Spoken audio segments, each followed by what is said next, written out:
Today's episode is brought to you by Create Engage, the specialist digital marketing agency for the disruptive management consultancy. Now, for long-time listeners, you will probably already know who we are. You may have even heard one of our ads on a previous episode of this podcast. But for those of you who don't, here is a short introduction. At Create Engage, we help you create an effective marketing strategy for your consultancy, a strategy that will resonate with your target clients. And then we support you by delivering the campaigns you need to turn that strategy into a reality, helping you to build your brand, raise your profile with your prospective clients, and ultimately generate return on investment from your marketing activity. Now, I could tell you about many of the great clients that we work with and the results we've delivered for them. But instead, I'm going to do something much more powerful and something that I would recommend you do for your own marketing. I'm going to let our clients do the talking for us. If you are currently thinking about marketing for your consultancy, you're going to want to listen to this. Create Engage started the process for us. They managed it end to end. They came up with some really creative ideas and we were really happy with the work that they did, which meant that we could just focus on running the business. Not only did we start conversations with clients that we hadn't spoken to before, but also there was tangible return on investment by some work that we were given. They've helped right from the initial shaping of the idea through to helping us work out what our end goal was. They've supported us with the visual identity and our positioning of the brand. We've had an immediate expansion of our network and have initiated a raft of new conversations with owners, CEOs in target client organisations, and has led to us winning new projects already. One of the greatest compliments, I guess, is that one of our competitors even said that they really like what we're doing with marketing. They wish they could be doing something as good. So from our perspective, we couldn't recommend Create Engage any more than this. I would certainly recommend Create Engage if you're a consulting firm. They really understand consultancies and the sort of challenges we face. And I don't think you're going to get much better marketing anywhere else. So I wouldn't hesitate to recommend Create Engage. They did a really good job for us. So if you're looking for an agency that can help you achieve the results that our clients just described, then head to our website, createengage.co.uk, where you can find out more about how we support consulting firms like you. You can download our latest ebook and you can get in touch to talk about how we can help you take your consultancy to the next level through digital marketing.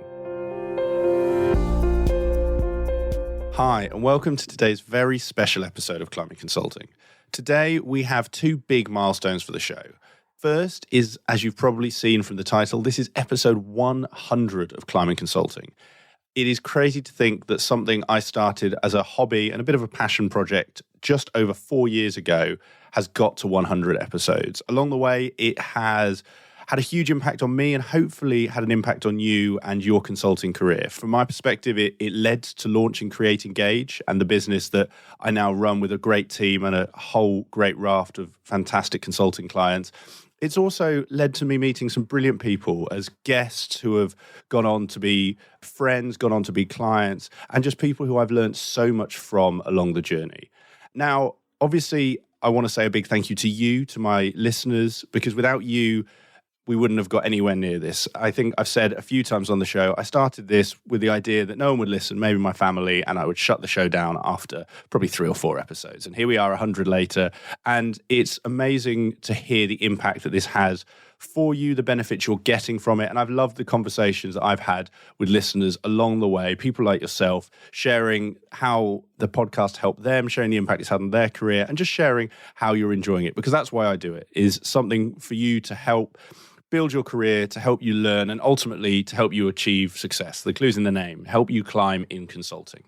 Also worth saying thank you to my guests. I know that many of my guests are also listeners, and thank you to you, because without you giving up your time to come on the show and share your advice, we would have no episode. So a big thank you to my guests as well.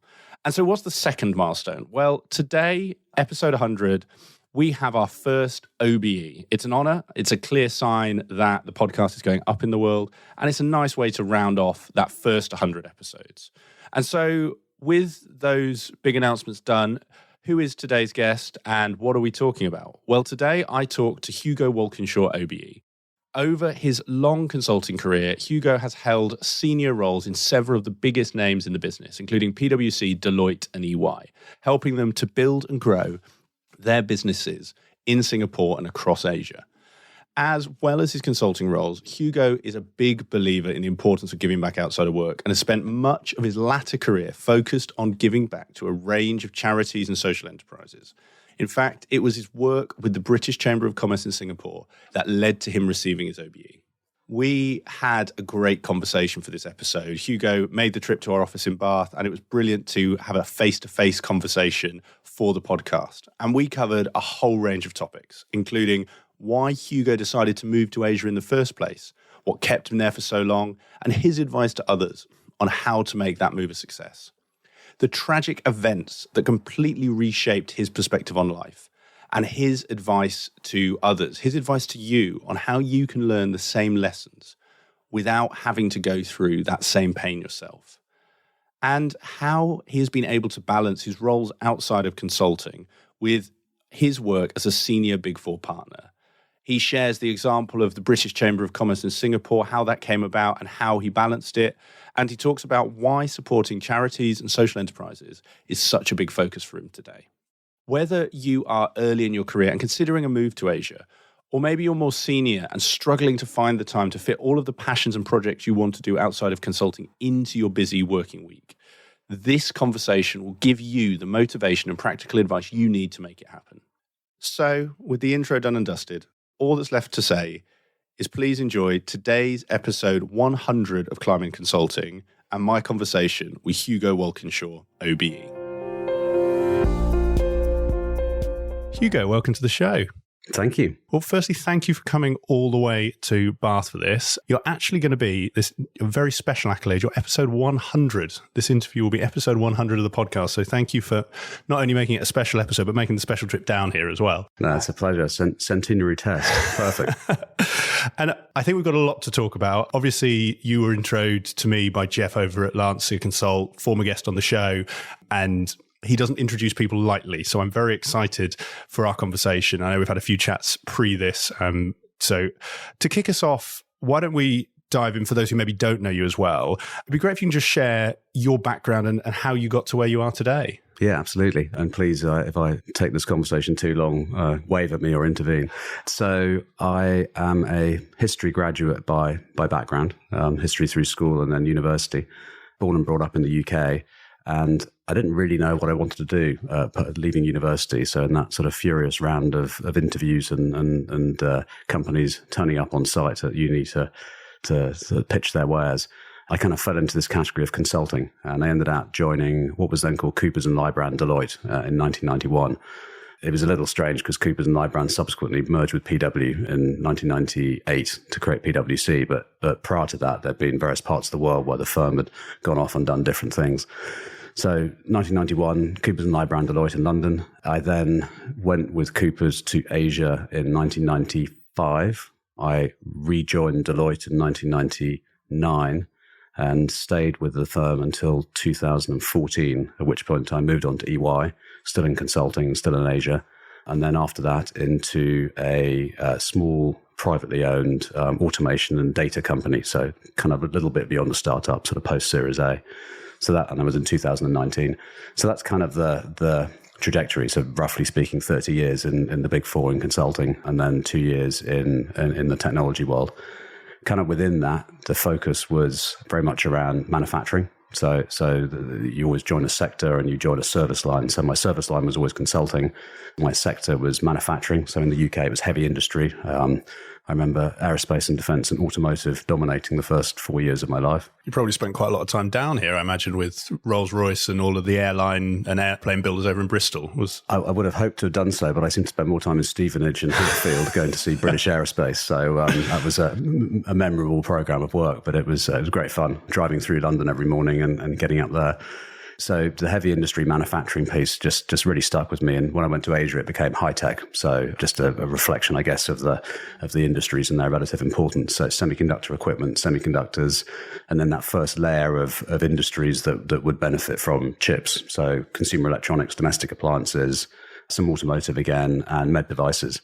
And I did that for probably 5 to 7 years. And then in the early 2000s, I found myself working a lot in med devices. And that was the pull for me to move across into life sciences. So I've kind of majored in life sciences since the turn of the century. Can I say that? Yeah. So since about 2000, which has been both a passion as well as a sort of a work focus. It's been a hugely kind of inspiring area to work in, and I very much enjoyed it.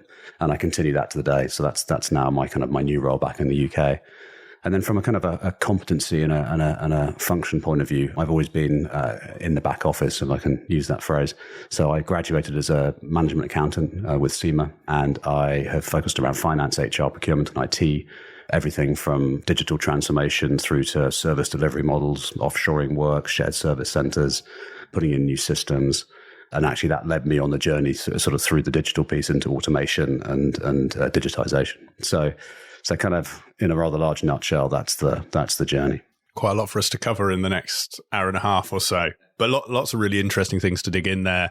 And maybe to start with, because you mentioned sort of your history degree, and I don't often go all the way back to sort of degree time, but it just intrigued me, given you said you ended up in sort of manufacturing, life sciences, what you might call the more technical professions. I also did a social science degree, so I say this as one of you, is that's often not a route that people take into the sciences. It's usually like consulting, yes, but usually on the softer side. How did you go from history into technical manufacturing and semiconductors, like you said, sort of that journey? Yeah, not intuitive and certainly not planned. I think the history was really both a combination of something I was good at school and at university and I enjoyed, but actually it was a passion. And through university and actually through now, if I look at my bookshelves and look at what it is I read an awful lot of history. And the nature and the focus of the history I read through A-levels and through uni was actually what was then called modern history and I think imperial history. So I did a ton of history around Asia, around Africa, and that just, I think, created the buzz, if you will, or the lure of going overseas. So that was sort of one aspect of it.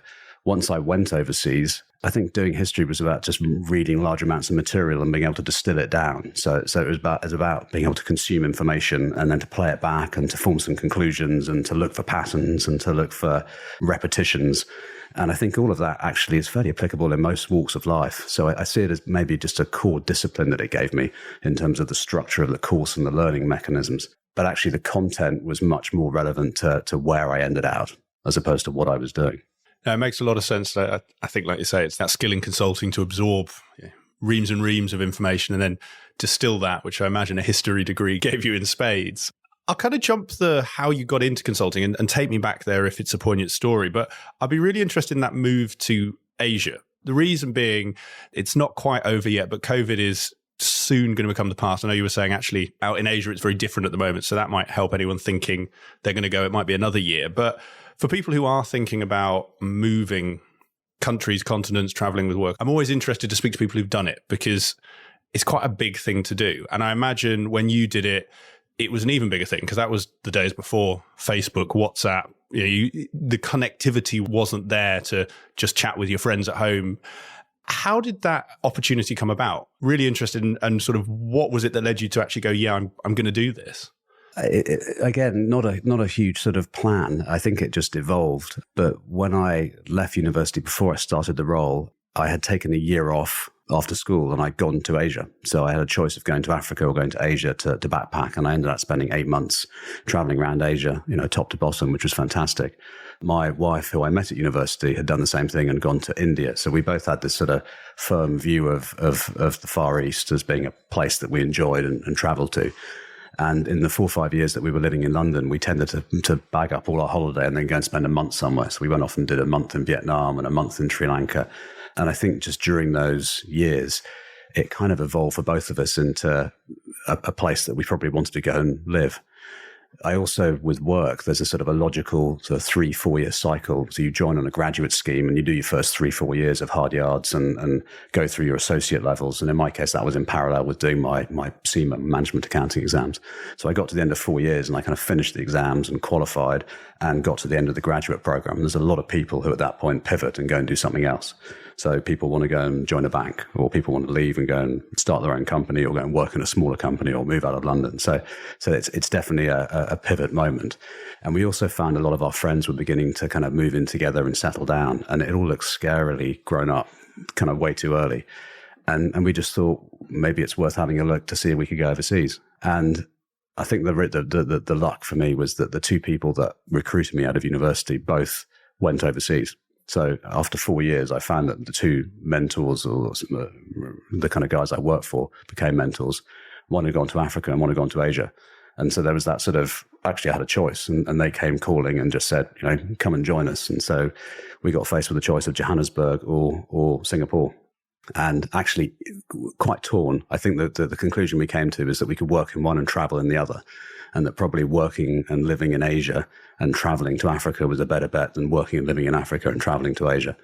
Plus my wife was in charge and she loved India. So we went, and that was it. And we went, and I think she thought for 2 years, I thought for 3, and it just evolved from there. We did 3 years in Singapore and then got the chance to go to Hong Kong. We then did 3 years in Hong Kong and decided to go back to Singapore. We were married at that point and expecting our first.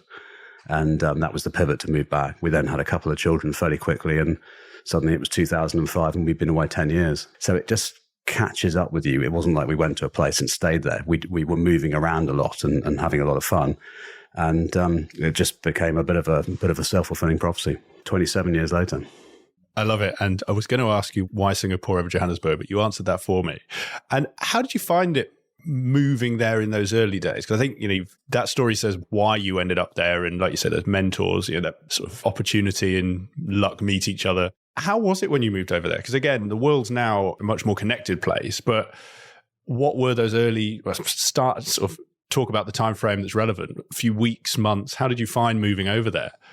Fascinating, slightly confronting, lots of opportunity, which with hindsight, I probably didn't take advantage of. So just a few kind of data points. So for the first year, I had no mobile phone and I shared a laptop with 4 other people. So in terms of communication and being able to meet people and be in touch with people there, let alone back here, it really was desk phones. That was, you rang somebody up and said, I'll see you for lunch at 12 o'clock on Saturday.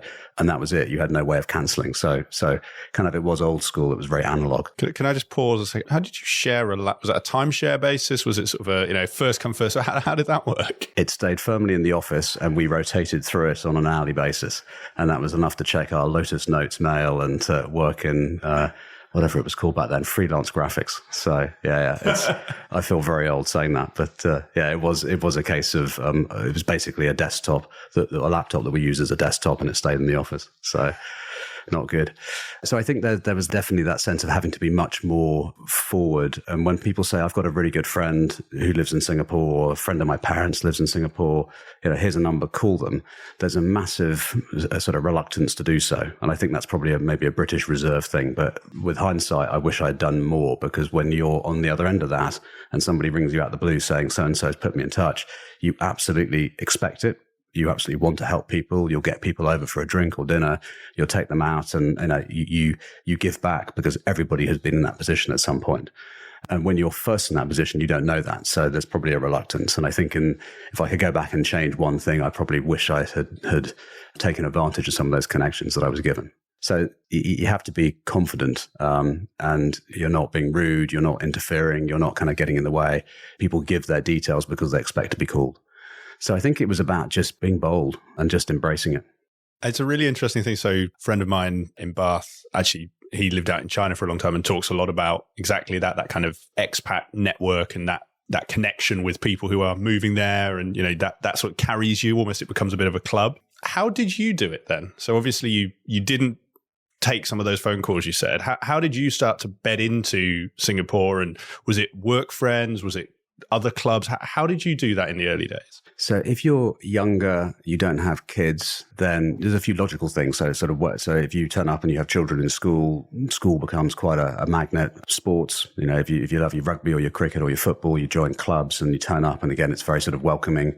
You realize pretty quickly that there's quite a lot of turnover of people. So these sort of organizations and institutions are all absolutely geared for people who are there for 2 years and leave again. So it's not like you're turning up and everybody knows each other and has been together for years. So it takes a little bit of experimentation to work that out.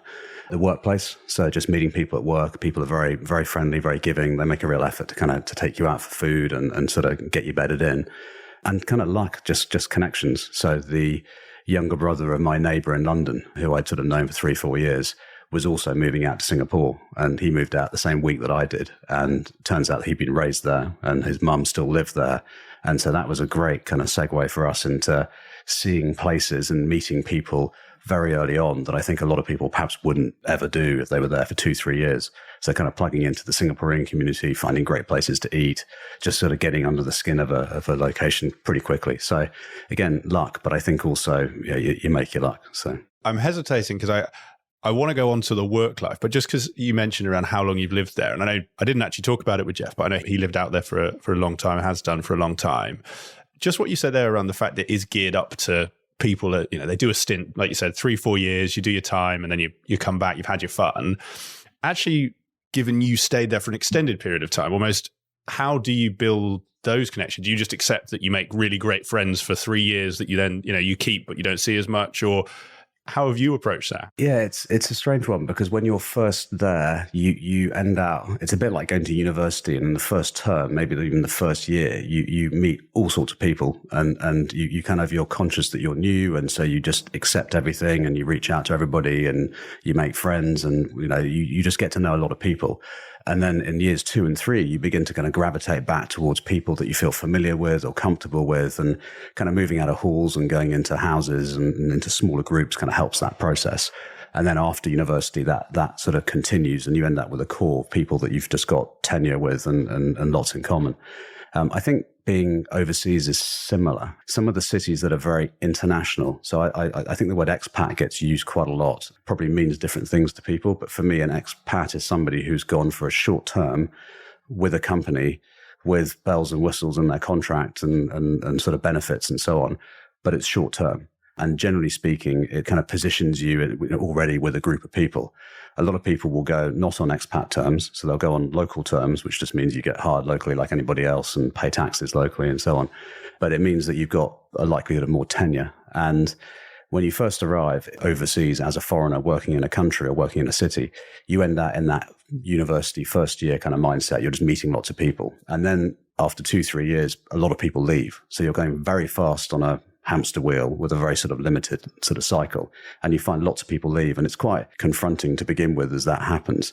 And then some people don't leave, and so you gravitate towards them. And then you find yourself, you just, I use the word sinking, which again is probably the wrong analogy. You just sort of sink into the fabric of the society, and you begin to meet people who are like-minded, who perhaps have got married, who have kids, who are there on a longer and a slightly slower cycle. And you just get more and more embedded into the fabric of the place, and your friendship groups change. And it's not perhaps just other foreigners who are there. It's people who are born and bred there. So more Singaporean friends. And actually it's wonderful welcoming. It's kind of like family. And so when my parents first asked me about what it's like with friends from university and home versus Singapore, it's like university intensity friendships. That 3-4 years is a really intense time for 25 years. With money and proximity and, all the other benefits of getting a bit older. So it's a hell of a ride and a really intense friendship. The one thing you do get a little bit lazy about is actually you become detached from the people who are just arriving. And so actually you go through a phase of not really meeting anybody new because you don't have time with work and family and all the friends that you've got. So kind of bubbling back up to the surface, sort of cycling around and meeting people who have just arrived is actually a kind of a pleasure that you rediscover later on in the journey. So it's very much that kind of process. No, it makes sense. And we'll come on to some of the ways you've probably met more people in some of the other things you did outside of work in Singapore. But what you just said there, Hugo, I think almost takes me to the work side as well, of obviously that sort of social life and how you build a life in the country is as you've described. I'd be fascinated actually how you found the shift in work life in terms of business culture and when you moved over there, and also actually how that evolved as you climbed, because being there for 2 or 3 years as a sort of associate level or a junior level is one thing. Actually building a career in a country like that as you did and sort of climbing to partner, that's quite another. And it's a very big question. So I'll let you start it where it makes sense, but almost how you found the shift when you first moved. And actually, just as you described the sort of making a family and personal life there, how you found that work-life cycle evolved as as time went on. Yeah, and again, if you know you're going to be somewhere for a long time, the kind of the planning of it, I think it's possible to do, but I think it's quite hard because it seems like nobody ever really plans. I certainly didn't plan.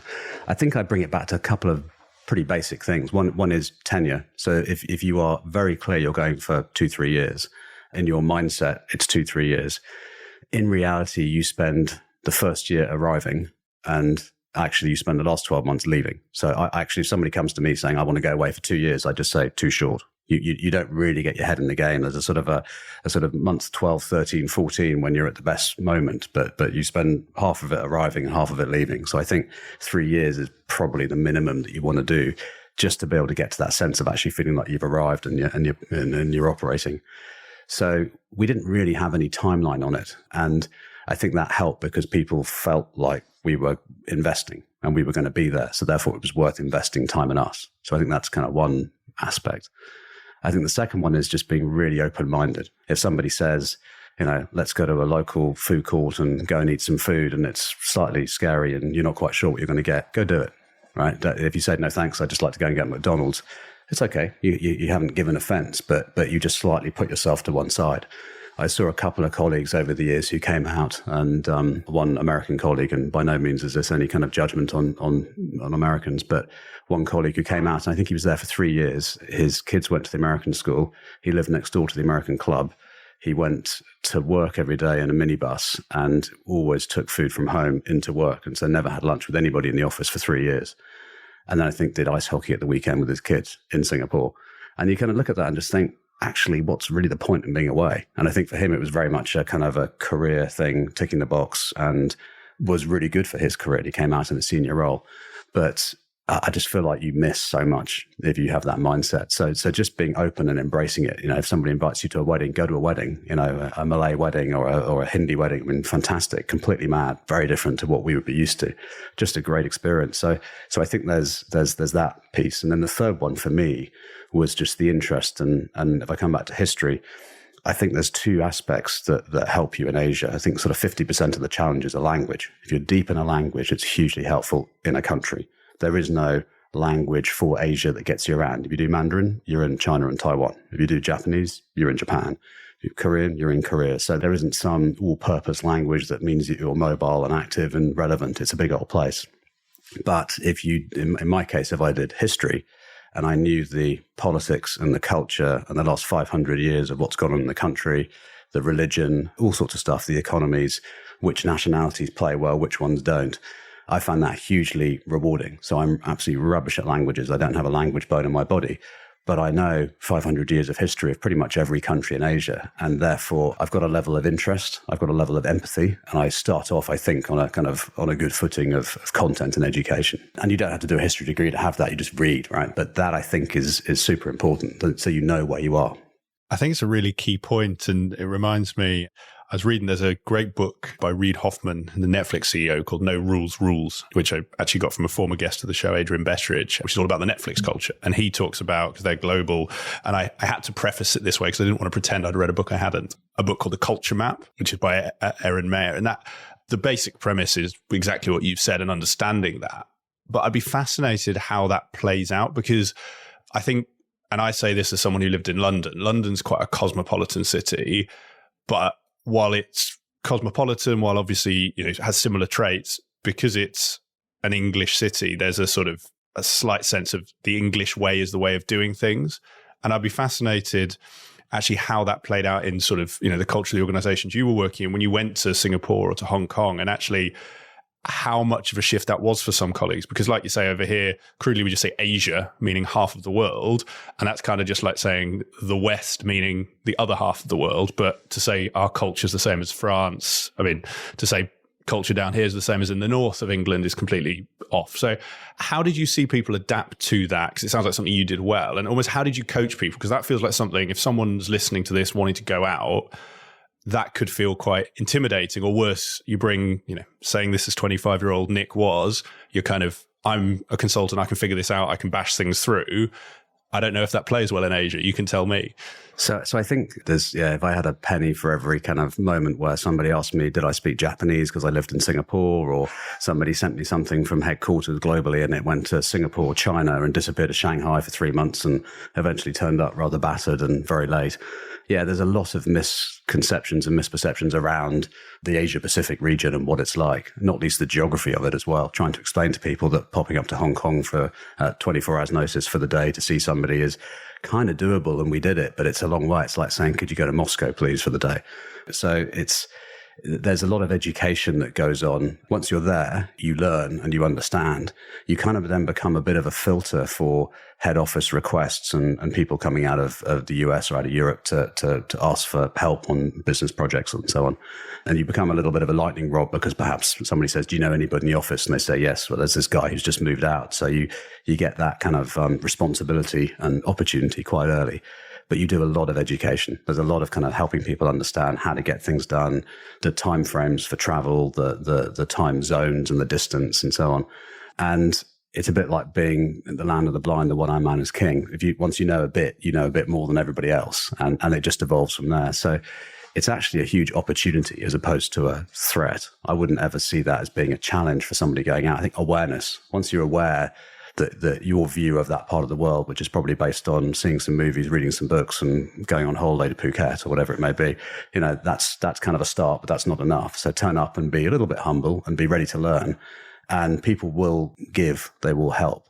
And it's amazing how quickly you'll evolve a perspective of that part of the world, which then allows you to be valuable back to your colleagues in Europe or the US, back to clients. And it's pretty motivating and it kind of keeps you going. But it is about being interested and interesting and being open-minded. And I still see some people who come out and assume they know what they're doing. And it's very much a 19th century view of Asia as opposed to a current view of Asia. And you do see people kind of getting it wrong. And most people in Asia are just very polite and they won't tell you when you get something wrong. They'll talk about it afterwards, but at the time they'll make you feel good. So yeah, just being there, just being interested and interesting and engaging, that's how you learn. And I think you've asked it, but I'm going to sort of dig in more in case there is a useful soundbite or list there of, to your point, that open-mindedness is a key thing. If you're going out, be open-minded. You interestingly hit on that point around Asian cultures are typically less confrontational as well, which I think is probably quite interesting for some people. If you're coming from a culture that is more confrontational and people are just telling you you're doing well, you might not calibrate to that. I guess I'd be interested for anyone listening, are there it's a hard question, but if there were 3 things people should do and 3 they shouldn't do, or, for the people you've seen succeed, what was it they did, which I suspect is your open-minded point, but also for those who you saw flounder, what did they do wrong that while it may have played well over here or in the US or whatever country they're from, when you took them to Singapore, and I won't say it to our conversation, I won't say Asia, so you tell me if it's Singapore or Hong Kong or other countries, but what did you see they did that didn't play as well? And if it's just the opposite of what you said, we can move on. It is about sort of being open-minded and engaging. I think 2 other things I'd say is don't assume, and I think listen. Really listen. And when you pull together Asia Pacific groups, the kind of proxy for Europe and the US for us in Asia Pacific is Australia. And so when you get folk from Australia in a room alongside lots of other people and there are conversations, you get global people who come in, again, clients or colleagues, who will say, Asian people are very shy. They don't like to speak up. The guys in Australia are really good because they're giving their points of view. And you kind of sit back and you think, yeah, but this is in their first language. So you're running the meeting in English because it works for you, and you're asking everybody else to come in to have a meeting not in their first language. So let's just say in Europe, we'll do this meeting in French or in German.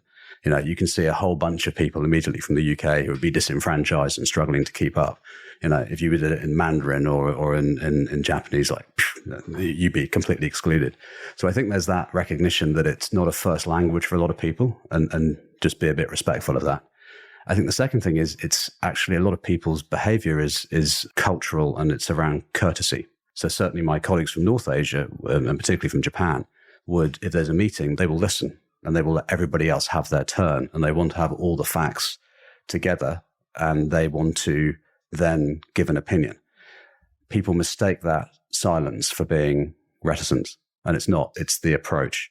Similarly, if you have a presentation most of my interactions in Japan with clients and colleagues is that you need to come with a one-pager that summarizes, the conversation that we're about to have, or the proposition, or whatever the discussion point is.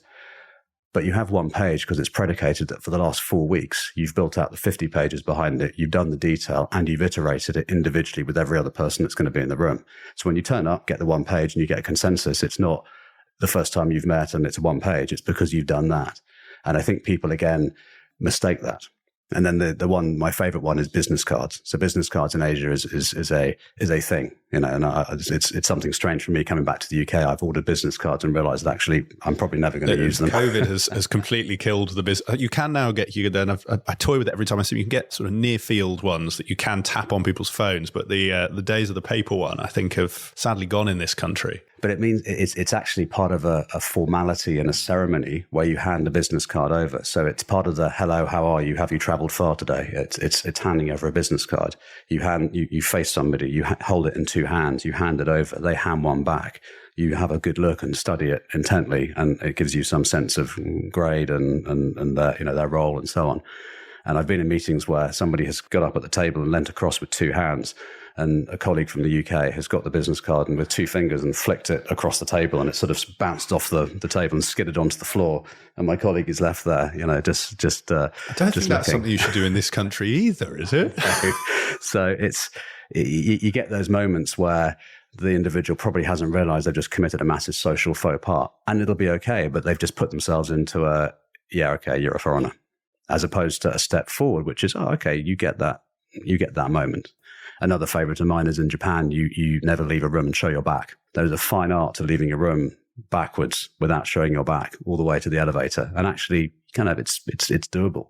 In a lot of countries, you don't use your hand, you don't shake hands, nor do you bow, but you don't use big hand gestures, and you don't go and try and grab someone's hand or slap them on the shoulder.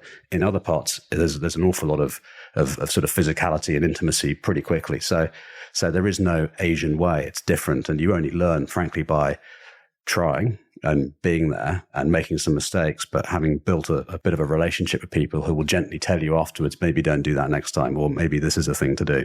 So it's kind of trial and error, and it's experience, but they won't share with you if it's a fleeting visit and you're not engaged and interested and you don't look like you want to learn. I think some great examples there, and it reminds me of the time my wife and I were in Japan. We went for the World Cup, so it was slightly different. It was the slightly more westernized version. But even those cultural nuances, you say, we were tourists, but you see them. And also I found it quite humbling when you're somewhere where there isn't any English. So obviously Tokyo had it, but we traveled to some smaller cities and it was not there. It was, as soon as you're just seeing Japanese characters, you suddenly, like say, realize how different a world it is, and you have to respect that. And I'm intrigued, just because you mentioned your American colleague, and we don't have to talk about him per se, because I'm sure someone will know who he is. But to what you've said there, it sounds like a really interesting cultural journey and a way to become more aware. And obviously, if you want to make a career in consulting or in a global business, having that empathy and understanding of different cultures is really important. My question is almost, why'd your colleague go? What's the benefit to people who aren't going to invest to that level of going? Is there, for anyone listening, is it that suddenly you said tick a box? Why would you go otherwise? What am I missing? So when I first went out there, some of the people ticking boxes were ticking naughty step boxes.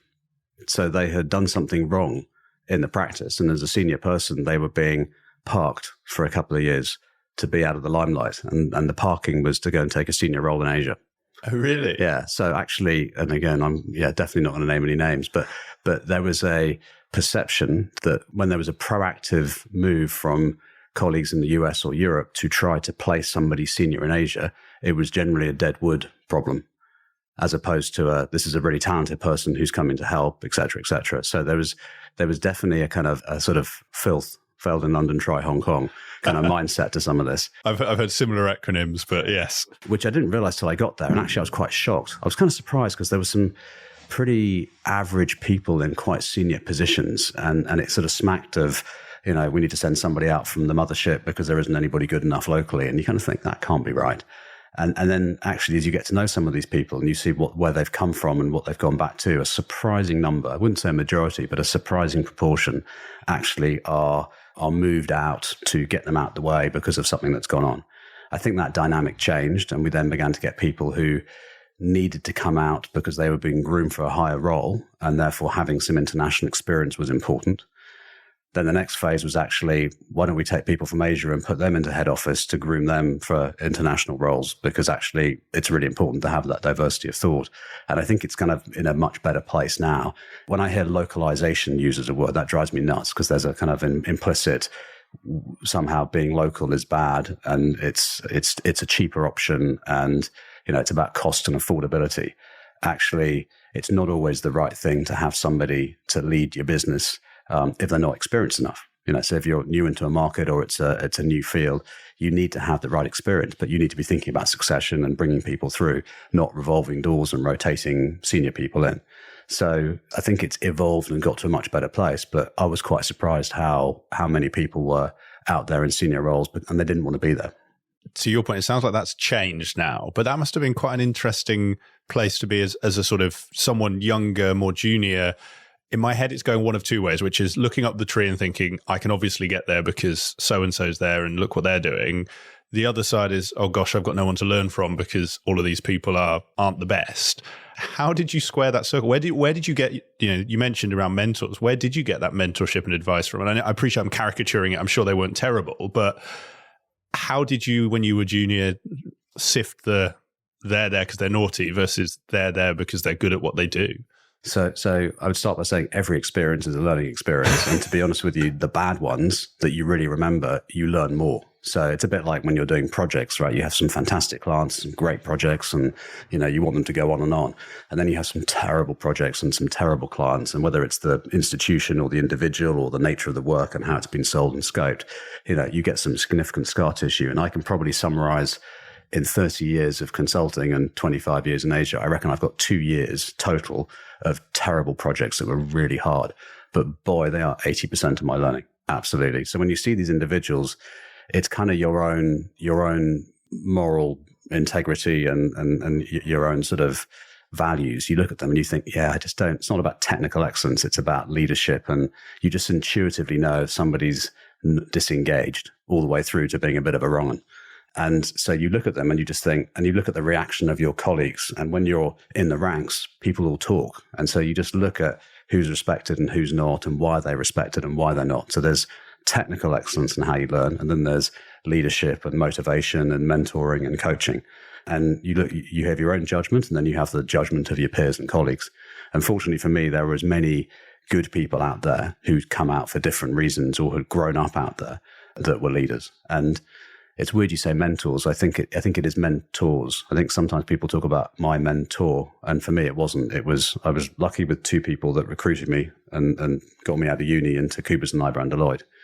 I then came to Asia, and that 2 formed a group of 6, 7, and those 6 or 7 people is who I worked for pretty much all my life for 30 years. It may have been in different entities in different countries, and the label slightly changed, but effectively I work for the same group of people, and I'm still in touch with 3 of them, even though I don't work for the same companies anymore. And when I make a career choice or I've got something going on, I call them and we talk. So that is super important. It's finding that group of people and kind of growing with them. And it's not, I think if you can have one, but the danger with one is if for whatever reason you part ways or geographically you're dispersed, you kind of got all your eggs in one basket. And I was lucky enough just to have a group that was a tight group and worked together. And as it sort of logically drifted as people went on to do different things, I was lucky and maintained touch with them. The only downside of that is that if you join as a consultant and 30 years later you're still working with somebody, they're always more senior than you, and they can never forget that you once carried their bag. So that just stays with you forever. So yeah, one individual in particular, I'm thinking, I will say his name actually, Nigel Wixie, who's at Deloitte, fantastic guy. And every time we catch up, he always reminds me that I carried his bag. So some things don't change. No, and I think your point around that mentorship piece is really powerful, and it's something I completely agree with, because mentorship has been latched onto as a thing in career success. So organizations are very keen on talking about it, which I think sometimes has unintended consequences. So the creation of career mentors, and in effect, you're your procedural line manager now is called your mentor, or you're encouraged to find a mentor. And I agree with you. I always think about it like Fight Club of, the one rule of mentorship is you don't talk about it. And maybe it's just me, but I just think if I sat across the table from someone and said, you're my mentor, suddenly it makes it's a bit weird. It's quite artificial. And I think the other sort of blind spot that organizations have is they assume the mentor must be within the business.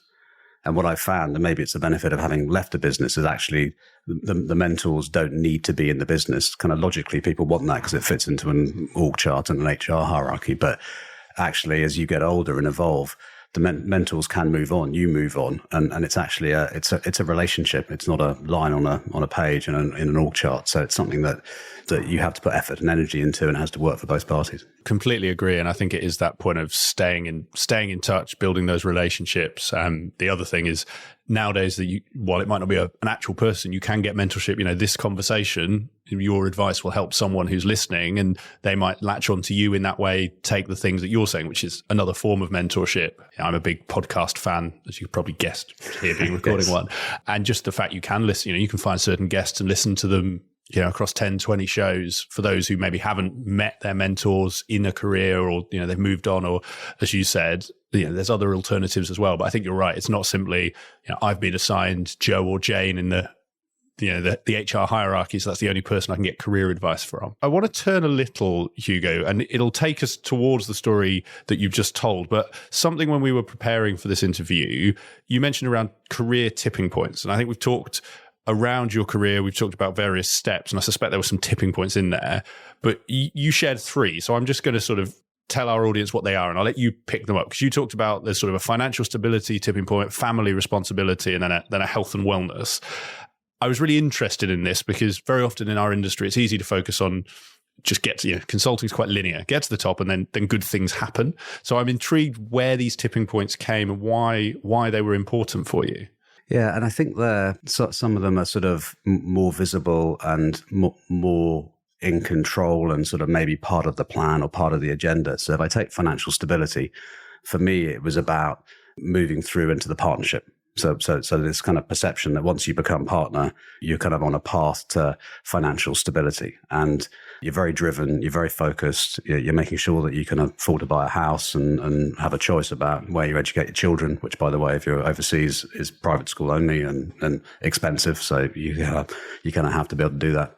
So financial stability was always a sort of a goal. Exactly when that is quite hard to gauge, because you get into that sort of how much is enough and what kind of lifestyle do you want. But there's sort of you generally there's a line in the sand which you generally cross and realize later that you've crossed it, and you look back and think, oh, actually I feel better now. But that's important because that's the point where you begin to change the way you work and change the way you think about work and change the way you think about things outside work. So for me, that getting into the partnership and getting a few years under my belt, I kind of stopped making it all about me. So I began to think much more genuinely, and everyone says they do this, but I do think it's a feature of age and stability that you do think about bringing other people through. How can I make other people successful?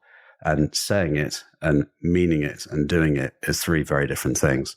So I think that kind of stability piece was the tipping point for me, probably somewhere between 2005 and 2008, which was sort of 3 to 5 years into my partnership journey, where I actually began to do more outside of work. I began to give back a bit, but I began to genuinely focus on how do I bring other people through, as opposed to how do I bring other people through, but I've got to be first. So I think that would be one example. And if there's another example that flows and I'm breaking your thoughts, stop me. I'm really interested in that piece, because the way you describe it does make it sound easy. You reach a certain level of security, financially, and then that mindset shift. I'm sure you have as well. I've met partners where they can be much higher up the partnership tree than you probably were, and that shift hasn't happened yet. And the reason I ask that is for anyone listening who is at that level, and we have lots of listeners there, was it as simple as, paraphrase, sort of one day you woke up and you felt different? How did you get there? And maybe how do you give others advice to get there? Because yes, it sounds simple, but obviously as you climb, your tastes change. There's the keeping up with the Joneses. The Joneses have the same, if your mentor you mentioned still one step ahead of you, and you'll still have a slightly less nice, he'll carry his bag, your bag won't be quite as nice. Like how did you get comfortable with that?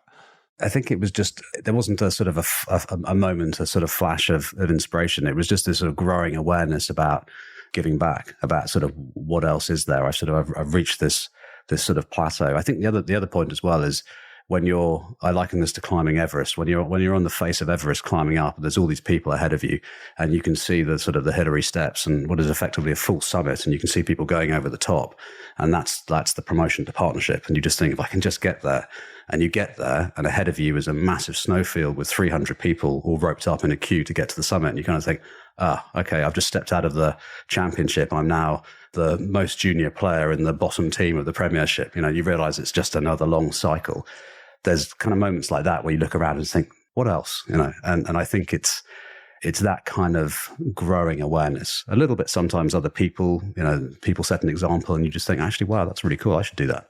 Or I'd be interested in helping. And so it's different stimulus, but it's not, there's definitely, for me, there wasn't a moment of a plan and a date and a time or a bank balance or just an age or whatever it was. It just sort of happened in that period where I just had a greater awareness and just began to do something about it. And now it's just second nature and just seems like the right thing to do. So I think that's a really organic, slow one that sort of creeps up on you. I think family, having children, and congratulations, by the way, for joining the club. Thank you. And not it's a very steep learning curve, and it changes things a bit. 3 months in. I think having a family, and again, whether it's your own children or whether you adopt or whether you end up with extended family, certainly in Asia, multi-generational households and that kind of cycle where suddenly you own the home and your parents live with you. But I think it's that sense of responsibility and actually you're kind of becoming the grown-up. The sort of the tree of life above you, the branches start thinning, and actually you're the one that's kind of, if not the oldest, then certainly earning, or you're responsible for other people. It's that sense of responsibility. And I think that also triggers something in you as well to start to kind of be a bit grateful for what you've got and to actually to start giving back. And that also came for me, I think, as our children, we got sort of through that cycle of two small children. Our first two were quite close together, and it's like 4 or 5 years actually of kind of hard yards, and it's great fun, but it's quite consuming. And then as they start going to school, everyone breathes a bit of a sigh of relief because they're actually out the house for some period of the day. So I've got 5 years till I get my life back, shall I say, Hugo? At least, yeah.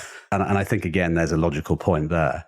And I think that the one that's probably the most disruptive is kind of health and wellness. And I think there's a few points where I've had kind of not quite tipping points, almost like U-turns or sort of sharp turns right, where something has happened. And for me, there's a few of them, and they're kind of some of the decisions I've made around career been linked to that. So I was diagnosed with sleep apnea in 2014. Fairly bad sleep apnea. I was about 20 kilos heavier than I am now. Was basically told I had to either have a CPAP machine, plug into an oxygen machine every night for the rest of my life, or have some surgery to fix it. And it was quite confronting, and I opted to have the surgery, and it was a complete life-changing experience. Absolutely amazing. I mean, as in it sort of pretty much saved my life, but it also just taught me an awful lot about health and wellness and kind of don't take things for granted. In 2016, that was actually a trigger for me to kind of move on from Deloitte to EY. In 2016, I was coughing and sneezing with flu and the typical kind of post-Chinese New Year, sort of March, April cold. And I did the very English thing of coughing and sneezing and covering up. And I held my nose. And I don't know if you've ever held your nose when you sneeze and cough at the same time, but it's quite loud. And I developed what the doctor thought was a sinus drip. And I spent 3 weeks walking around with a sinus drip, which was pretty kind of just irritating and something coming out of my nose every few seconds. And actually I began to feel really quite ill. And I went back to the guy that had done the sleep apnea surgery, and he diagnosed, just looking at me, that I was in trouble and that there was a problem. And it turned out I ruptured my dura, my brain lining. So actually I had a spontaneous cerebrospinal fluid leak caused by holding my nose, coughing and sneezing. And so what I'd been dripping was brain fluid. So I got whizzed into hospital. I was in for 3 weeks. They did some neurosurgery. They kind of put a patch in. They fixed me, and, good as new, all good.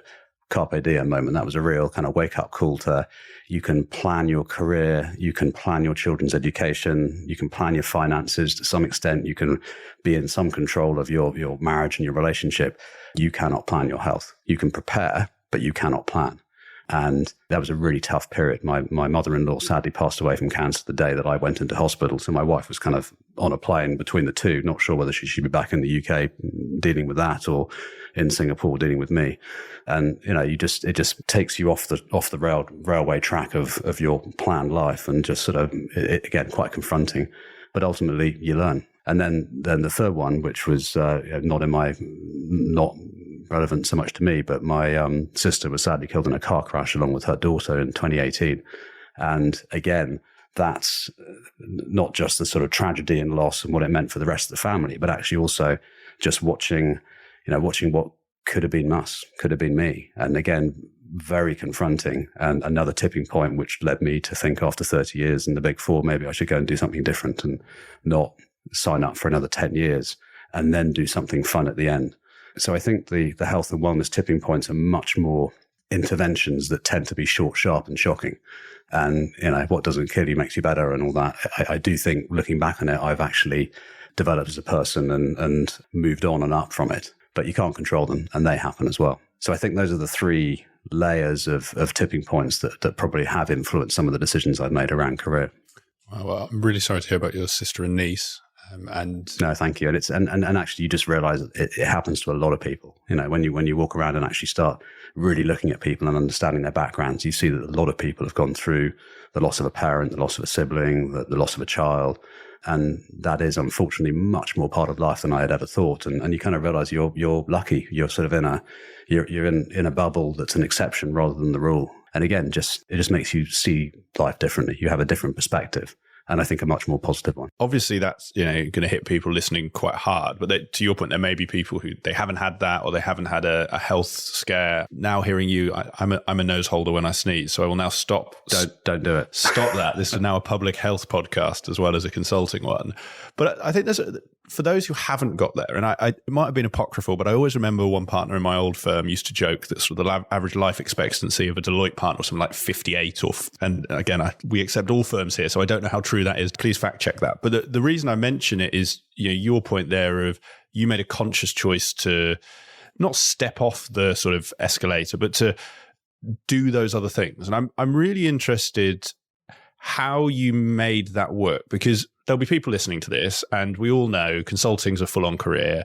And I know people who sort of lament bankers, because in banking, there's a perception that when you get to a certain level, you just have lunch and sit on your yacht. And I'm sure it's not quite that easy. But consulting continues to be quite a high-pressure career into partnership. Like you say, when you're at the Hillary steps, you still got that top bit. And there's amazing, I don't know if you've heard of a chap called Nims Dai, Nepalese climber. Anyone who hasn't listened, he's got some great podcast, done a book, and he's actually just made it into a film for Amazon. But he climbed all of the Death Zone mountains. 14 peaks. Yeah, it's amazing. So I've not been to Everest, but I sort of got very excited by that. But that point around, you've got to the Hillary steps, you still got to go to the peak. So you're still working hard, you're still at that death zone.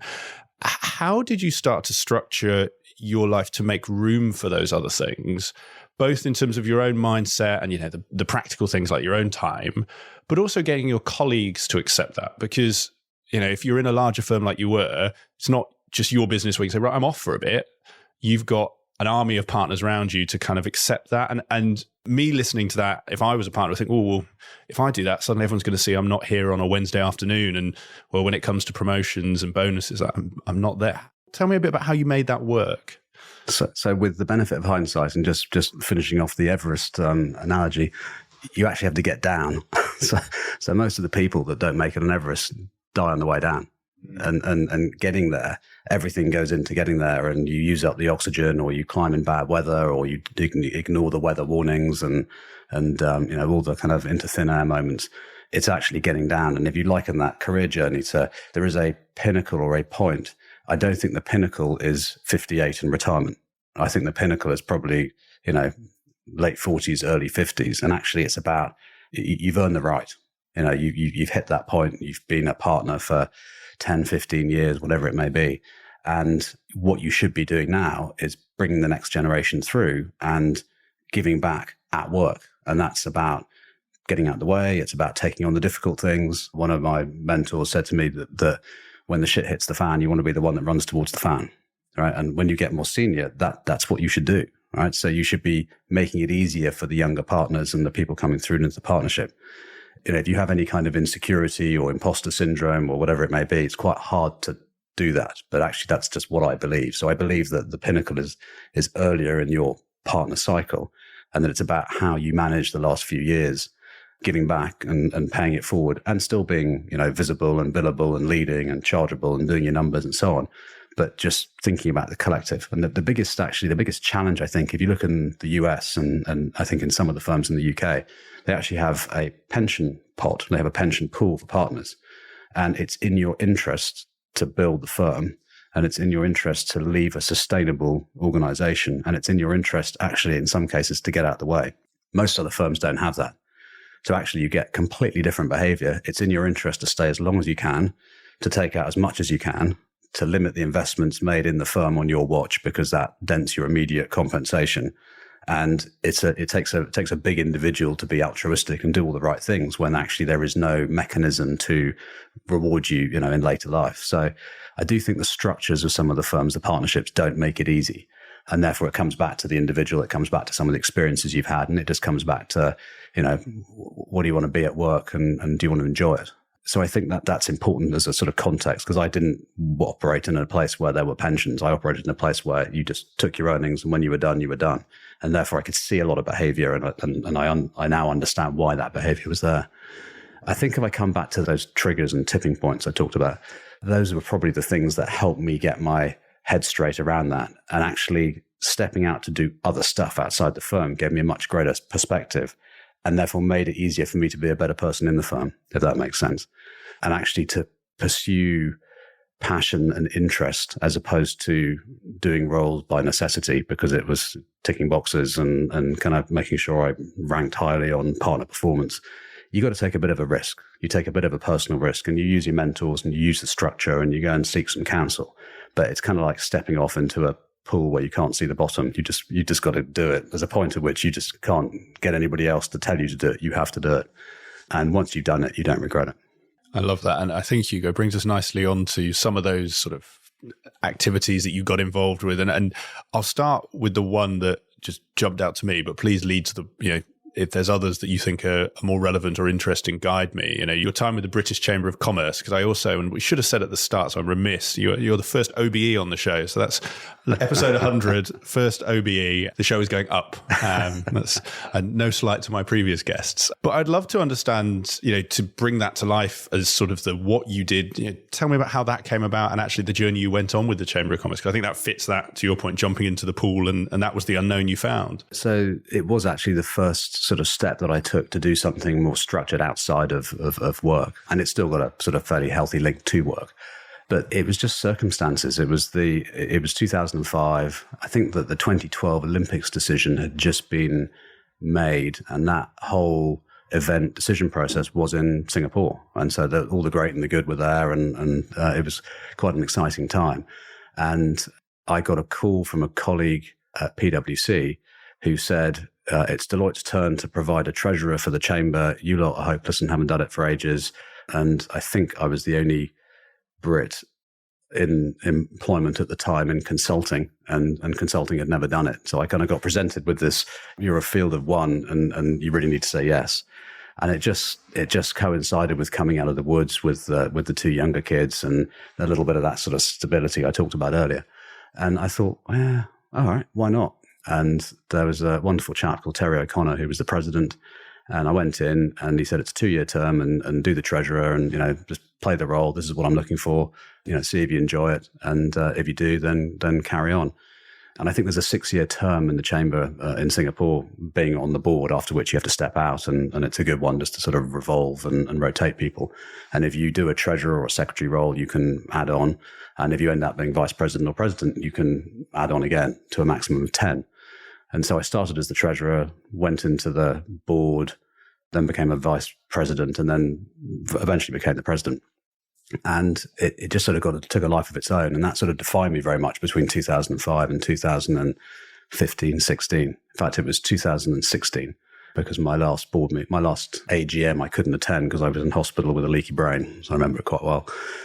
And to begin with, it was very much about, I'd like to do this, but I was quite defensive about work and about how much time I could get off. And so the meetings were always before 8:30 in the morning or after 6 o'clock at night. And I was traveling, so I'd dial into stuff. And so I kind of spent a lot of time managing expectations and what I couldn't do, and slightly kind of keeping it quiet at work. And I just really enjoyed it. I enjoyed the people. I enjoyed the chance to sort of meet other companies and other executives, much more plugged into the Singapore community and the kind of the government and all of that exposure was, even though I'd lived in Singapore at that point for 10 years, it was just a whole new kind of area for me that I could give back. I could add some value. You know, you don't get paid for it. You're giving your time. And it was just really, really rewarding. Just surprised me how rewarding it was. And I carried on doing that through till 2016. The second trigger point was 2009 when our youngest was born, and you don't get very much paternity leave. I think I got 5 days paternity leave. And I sat there and I thought, with the benefit of hindsight of how I used my paternity leave badly for the first two, I decided to take half days. I took a half day a week. I took Monday mornings off, basically to sort of take the edge off the beginning of the week for my wife. And I did that for 10 weeks. And actually, I didn't take it off. I just worked from home. And that then became a thing for me pretty much from then on, that I would try to not travel on Sunday nights and I would work at home on Monday mornings. And I just got so much more done. I could be around with the baby, and actually the weekends were better. I had this sort of pathological fear of Sunday evenings from going back to school. And it just sort of, I just took it with me into adult life. And that was the trigger point where I actually began to feel better about Sundays.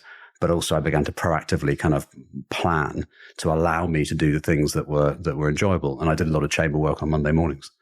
And then as I got more senior, obviously it was a great network, and I kind of roped the firm in to help, and the firm contributed time and people and some sponsorship money. But also I think the firm got quite a lot back from it, just in terms of networking and the kind of the people that we got to meet. And it kind of became quite an easy thing when I left Deloitte and went to EY to take that with me. And I did it for, I think, about 18 months at EY. And then I reached the end of my term and stepped out. And it was a fantastic journey, but it pretty much triggered all the other things that I did. So you get to pick the charities that the Chamber donates to each year. And for me, certainly in some parts of Asia where I've lived and worked, disability is a big challenge. So I think in terms of gender and age and ethnic diversity, for different reasons, you've got countries that are in different places. But actually, I think the cultures mostly in Southeast Asia are maternal, not paternal. So there is a significant number of sort of women in leadership. But disability is a big challenge in Asia. It's not seen, it's not understood. It's seen as a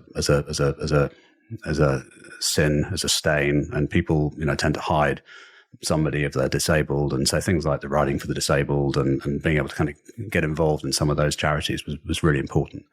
And then more from a British side, my father served in the Navy. I was born down at Dartmouth, and actually he served in Asia, which was a little bit of a trigger for me to go. And so Help for Heroes and some of those organizations, we were able to launch them in Singapore. So it kind of becomes a platform for you to bring some of your interests and aspirations to the table. You learn some stuff and adopt things, but you can also bring things that are a passion. And it was just, it was a great journey, really great.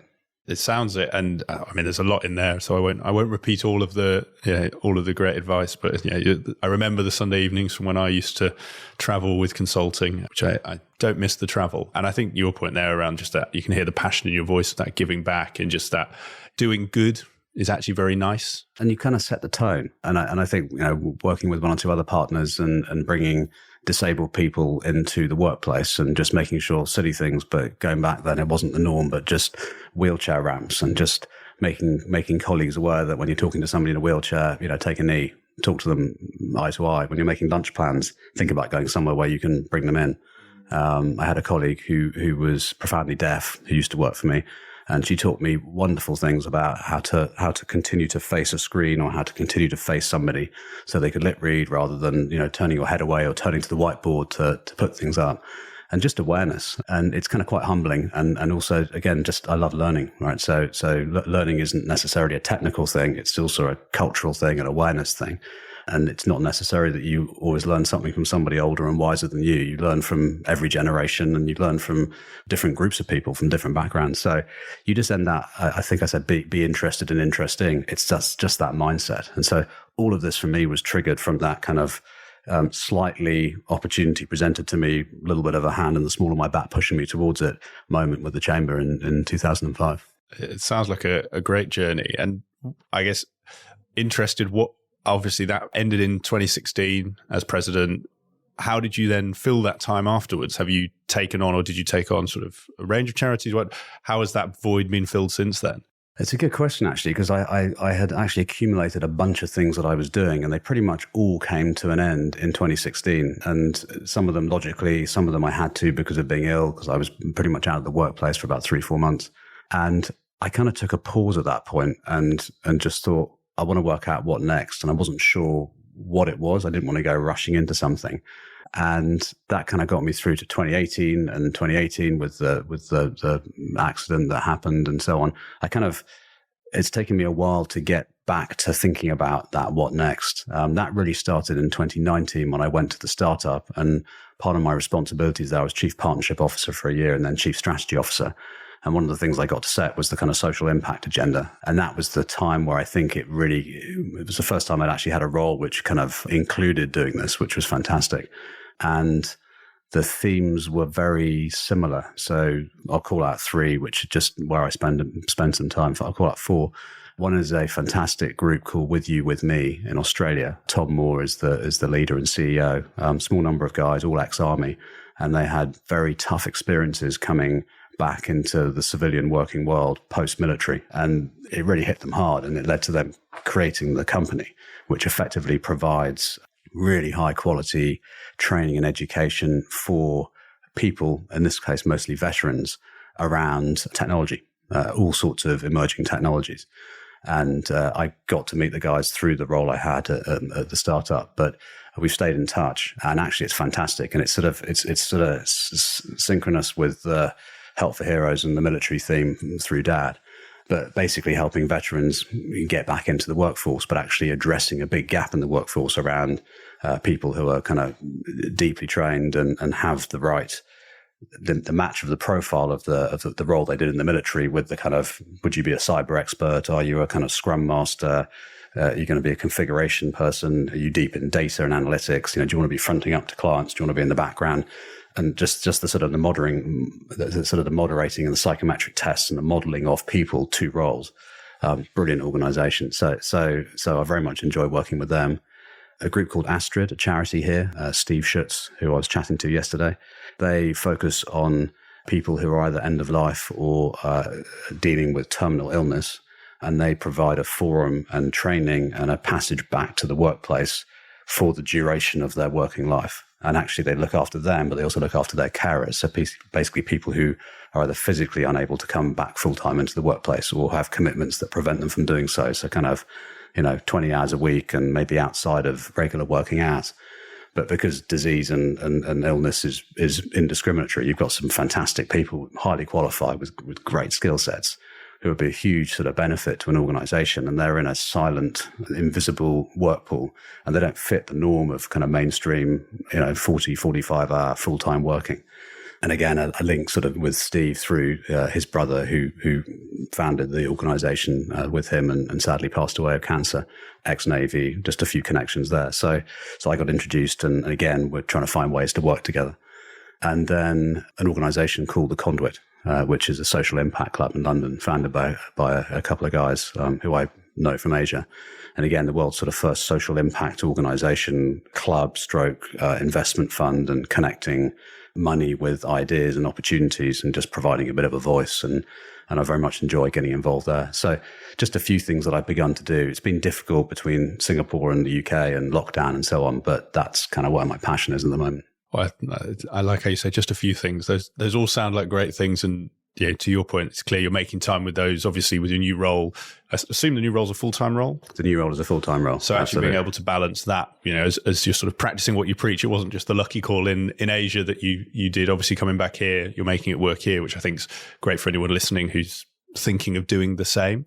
And some really interesting charities there. The last one reminds me of, actually, it's a charity I'm a member of called the English Speaking Union, which is sort of, it's all about helping people through debate. But the club element reminded me because they have a club on in Green Park, but it hosts everything from sort of debates through to sort of speaking competitions for children. And it's just, I think, something I've said I should get more involved in, but there's always been an excuse why not. So I think something I'm taking from our conversation today, Hugo.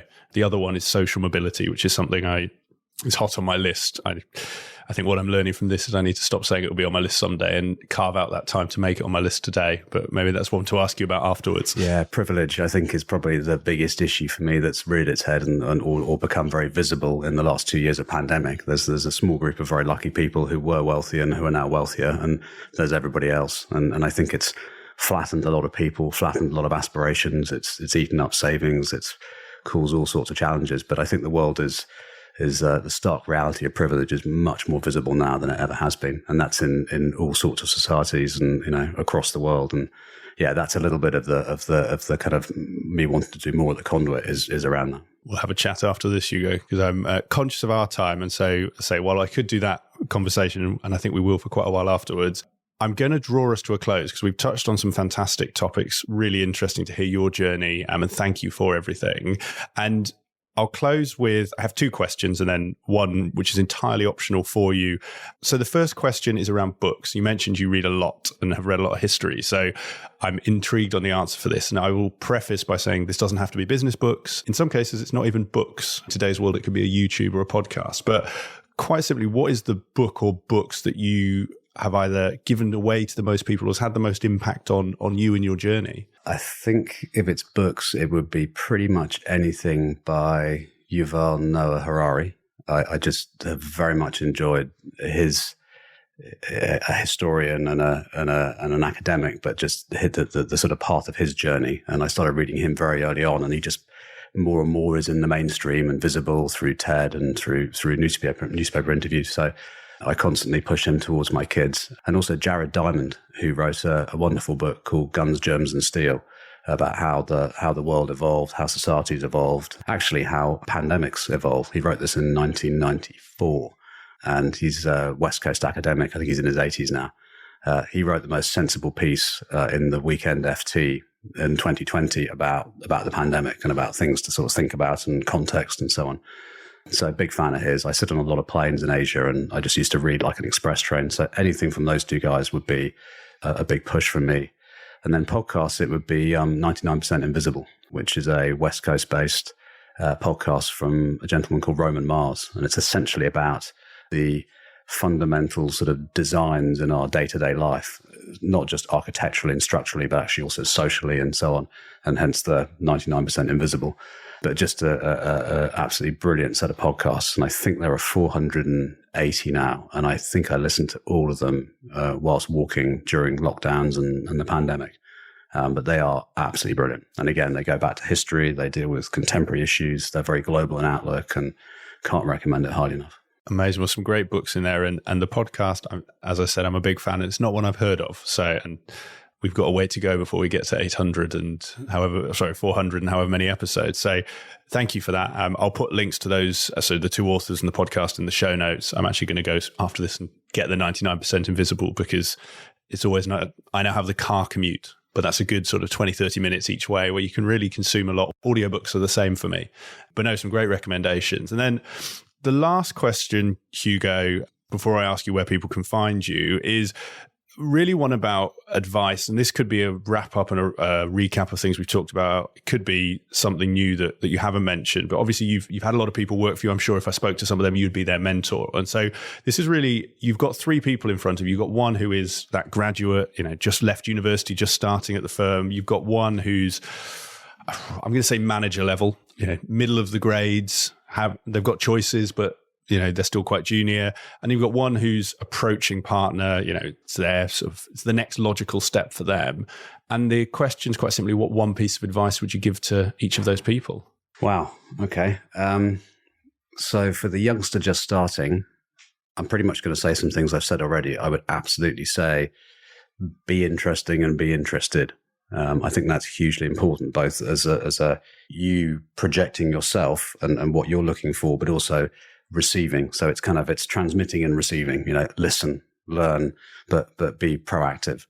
And I think added to that, I would say, go with your gut, go with your instinct. So if you're doing work or working for someone or working somewhere or in a career path that you think is logically the right thing to do for a career, but actually doesn't feel good to you, don't do something that's going to, not make you happy. It is about having fun. It is about learning. It is about a positive environment.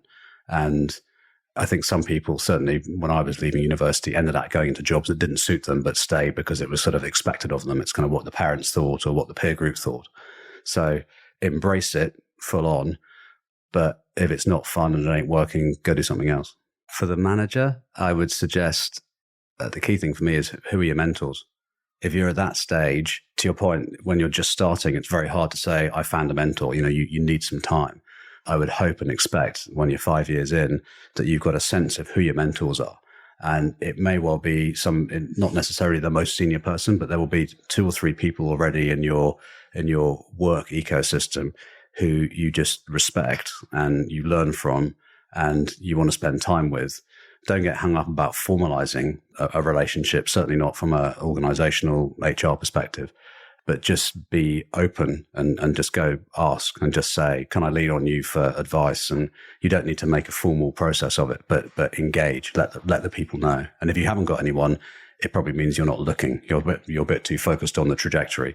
So go look, because you can only go so far. You need those people.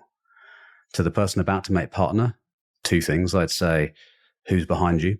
Because at that point, your success as a partner is not based on you as a sole contributor. Everything you're doing up until that point is really your performance based on a group of people behind you. But when you get into the partnership, it's about multiplying that. And you have to start thinking early. And I didn't. And so I'm not saying this because I got it right. I'm just saying this with the benefit of hindsight. You have to think about the people coming behind you. And you have to think about, how do I make them successful?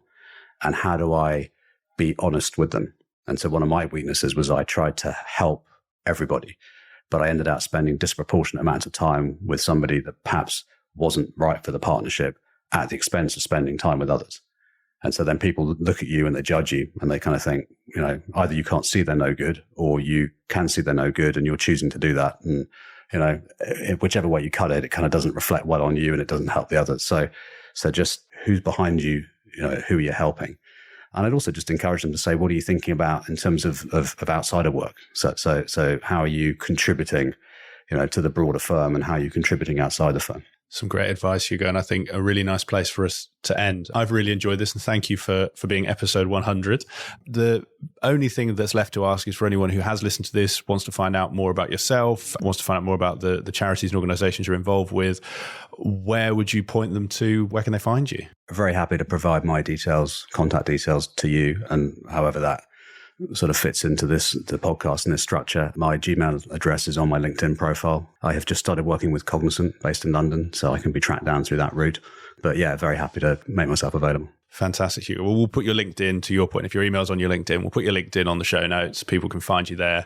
If they want to follow up, they can. And obviously, I'm sure you might bump into some listeners in your new job as well. So congratulations. Well, Hugo, thank you very much. Really enjoyed this, and enjoy the rest of your week. Thank you very much. And it's lovely to be in a sunny Bath. It feels a real treat. It feels like a trip. I'm glad that I could provide that. So thanks a lot. Cheers. Thank you. I hope you enjoyed today's episode of Climbing Consulting. If you have any guest recommendations, comments, ideas, thoughts on how I can make this show better for you, just drop me an email. It's nick@createengage.co.uk, and I really look forward to hearing from you.